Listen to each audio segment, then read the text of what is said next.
একটা ক্রিম হয়তো আপনি প্রতিদিন মুখে লাগান, আপনার ত্বক উজ্জ্বল হবে এই আশায়। কিন্তু কখনো কি ভেবেছেন, ত্বকের উজ্জ্বলতায় যদি আসে কারো রক্তের বিনিময়ে, তাহলে সেটা কি সত্যিই সৌন্দর্য? এই ক্রিম ফেয়ার এন্ড লাভলি, এখন নাম পাল্টে গ্লো এন্ড লাভলি। এর মালিক সংস্থা ইউনিলিভার। এই কোম্পানিটি ইসরায়েলের সঙ্গে ব্যবসা করে, এবং সেই টাকায় একটা শিশুর মাথায় বোমা হয়ে পড়ে, একটা বাবার বুক ফাটিয়ে দেয়, একটা মায়ের কোলে শিশুটার নিঃশ্বাস থেমে যায়। ছোট্ট আমান ঘুমিয়েছিল, মা বলেছিল কাল তোমার জন্য পিঠা বানাবো, কিন্তু পরদিন সকালটা আর আসেনি। একটা ক্রুজ মিসাইল তাদের জীবন ছিনিয়ে নেই। আপনি কি এমন একটা কোম্পানির পণ্য ব্যবহার করতে পারেন যাদের লাভের টাকায় শিশুদের রক্ত ঝরে? আমরা কি এখনো এই প্রোডাক্টটা ব্যবহার করব? মানুষ হওয়া আর সুন্দর হওয়ার মধ্যে কোনটা বেশি জরুরি?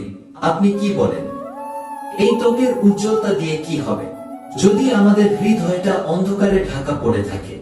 গ্লো এন্ড লাভলি নয়, B brave and lovely.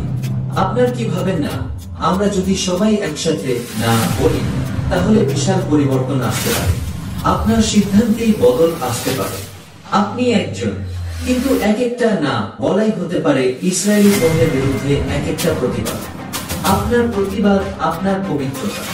Glow and lovely কে না বলে ইউনিলিভার এর পণ্য বয়কট করে। আপনি কি এই বয়কটে অংশ নিচ্ছেন? নিচে কমেন্টে জানান আপনি অন্য কোন প্রোডাক্টকে বয়কট করেছেন। শেয়ার করেন সবার সঙ্গে। এই ভিডিওটা আপনি কি ভাবছেন বলে যান, কারণ আপনার ছোট্ট একটা কমেন্ট হতে পারে প্রতিবাদের অংশ। লাইক, শেয়ার এবং সাবস্ক্রাইব করেন, যাতে সবাই জানে আমরা জেগে উঠেছি।